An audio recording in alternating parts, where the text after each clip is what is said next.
Hey, what's up YouTube? Kyle here with KGB Knives. Alright, so in today's video I'm going to be going over how I heat treat.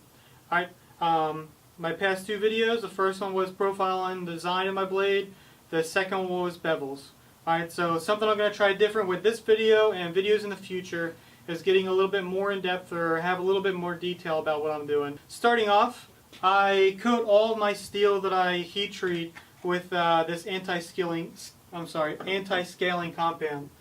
Jeez. It's made by Brownells. I don't know if you can see the name of it. Brownells. If you go Google search Brownells and look up anti-scaling compound or anti-scaling coating, and you'll find a tub of this stuff. Alright, it's about, at least when I bought this, I bought it about a year ago, and it was about maybe 20 bucks plus shipping.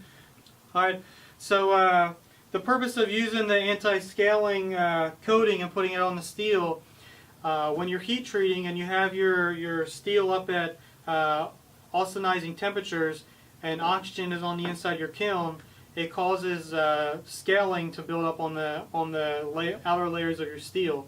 And what that's doing is it's pulling carbon atoms out of your steel. And if you've done any research or looked into any videos on YouTube, carbon is what, along with other elements, but carbon being the number one with simple steels and tool steels. When you lose that carbon, you lose the ability to achieve the maximum hardness that your steel has. Alright, so what I have here is 01. That's what I do most of my steel in right now. If a customer wants something else, I'll do a different type of steel if they want stainless or whatever. But I typically use 01 just because it's fairly forgiving in the heat treating process. It's kind of what I learned to heat treat with, so I've just been kind of sticking with it ever since. Anyway, so we're going to go ahead and change the camera and show you basically how to paint on this stuff. Alright. Okay, so this is the stuff right here, ATP. Right? It's a water-based high-temperature anti-scaling coating made by Brownells. Go ahead and check them out if you're interested. I use it, I swear by it, it works really good. So when you first open it up, you're going to go ahead and stir it a little bit. Whatever makes it up kind of clumps up at the bottom. So every time you open it up, you just kind of want to stir it and get everything kind of floating within the liquid that's inside the container. Alright, so what I do is I usually try to get a nice clump of this anti-scaling compound, and you'll just paint it on your blade. Okay, you'll paint it on there like you're painting a painting, or like you're painting a knife.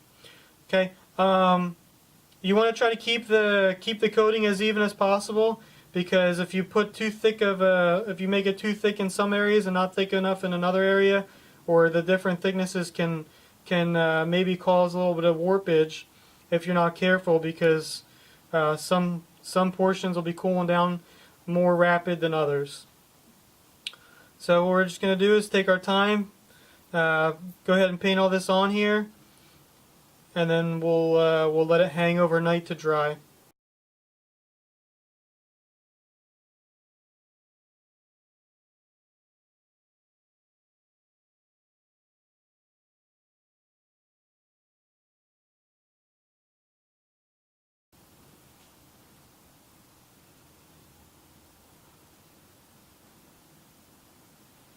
Alright, so we got it all painted up. It was a lot harder to do on camera than what I thought was going to be originally. It's always a little bit harder to do the shots when it's all up close like that. But so we got the steel completely covered with the anti-scaling compound. I'm going to go ahead and let it dry overnight, and then tomorrow we'll go ahead and pop her in the kiln and heat it up and check it out. I also have a few other knives I'll be heat treating at the same time. I'll go ahead and pull them up over here and let you see them. So these are all the blades I'll be heat treating tomorrow with this one. I'm not really going to show too much of these ones. I'm mainly going to be emphasizing the little neck knife we're making. But having this new Genken kiln that I picked up from them is going to be amazing for heat treating a batch like this. In the past, it would take me like all day to do, but this new kiln is really going to cut down the amount of time to do it, and I'll show you how to do that tomorrow. Alright, it's been 24 hours, okay? That's been plenty of time for the anti-scaling compound to dry. Alright, we're over at my Gen King kiln. Alright, and I've got a ammo can full of peanut oil that's sitting on my electric burner to bring it up to 120 degrees. Over here at the kiln, I'm going to go ahead and turn it on. With this Gen King, there's an on-off switch right on the side. Okay, so you turn it up, and part of the starting sequence is you get a little alarm. It comes on, and it comes on in idle. So I have my user program 1 set up for my O1.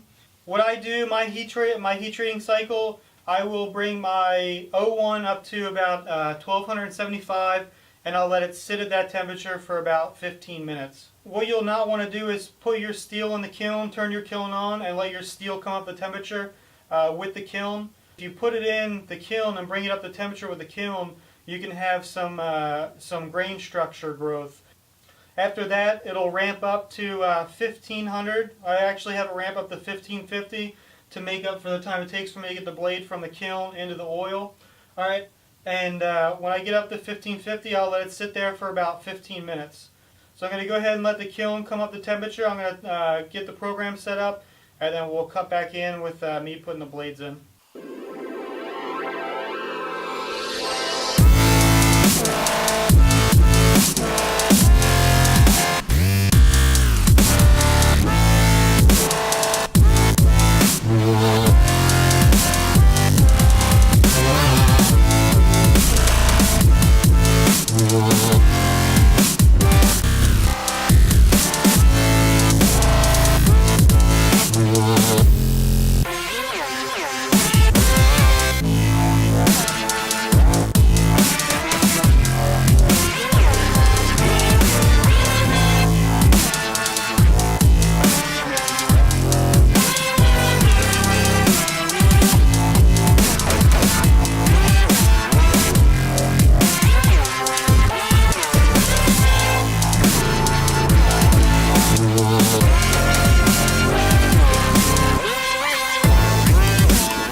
Originally what I was going to do was show you both temper cycles, but it's kind of pointless to do that.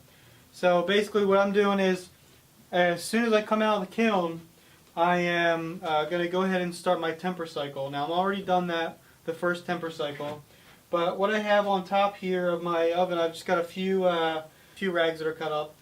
And the top of my oven here gets it's anywhere between 150 and 155. Alright, and what I do is, as soon as I'm done my oil quench, I wipe all the oil off, and I pull up at one of the towels, and I throw the blade on there, and I cover it back up.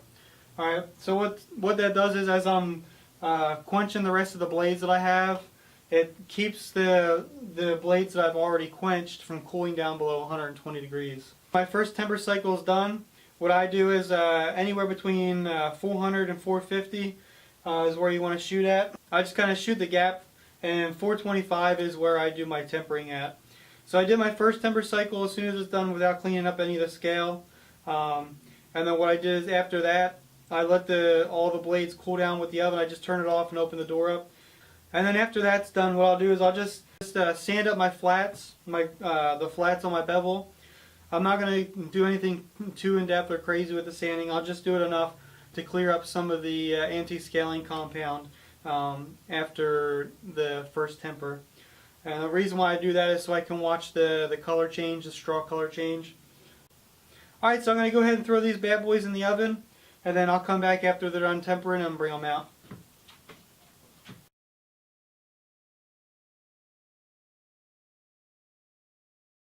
The second temper cycle is complete. Alright, I'll show you guys a breakdown of the hardness test. Right now what I'm doing is showing you what happens. Okay, so I sanded both sides before I put it in for the second temper cycle. This is what it looks like before you put it in the oven to heat treat it. And what you're looking for when you're heat treating is for the color shift to go from that nice kind of satin scratchy pattern to this straw golden brown look right here. If you get it into the blue colors, the purple colors, you've tempered it for way too long, and you'll probably have to reheat treat and do everything. Alright, so quick hardness testing, right? Prior to putting the blade in for the first heat treat, or I'm sorry, for the first temper cycle, I hit it with my hardness files. Okay, this is my, I don't know if you can read it or not, 65 HRC. Alright, and I just hit it with it to see if the file skates off of it or if it bites into the steel. And as you can see, it just, you know, right now it's kind of grabbing a little bit, but you can kind of see it putting little scratch marks in there, which means it's a little bit harder than the steel is. I don't know if you can make out the scratches on the blade or not. I've got my 55 HR tester, and it just skates across the steel, leaving no marks or biting in at all. Okay, and then I have my 60 HRC, and I scrape it with that, and it kind of barely is biting in. So that's basically about where you want to be at. You want to be anywhere between your 55 or 60 HRC with this method of testing. Kind of the way that I gauge it is if I use my 55 HRC and I'm hitting it, just skating across it, I'll hit it with my 60, and if my 60 really bites in, then it's probably closer to 55 rather than the 60. You kind of want to be at 58 on Rockwell hardness. I don't have enough money to buy a fancy piece of equipment, so these work just fine. Alright, thank you guys for tuning in. That's going to wrap it up for this video. Alright, if you guys have any other questions or anything like that, leave them in the comments section. I'll get back to you. Alright, next video to look out for is going to be my finished work on the bevels and preparing to put the handles on. Hey, if you liked what you saw, go ahead and like, subscribe, or comment on my video. Alright, and I look forward to seeing you guys back again for the next episode. Hope you guys have a great week.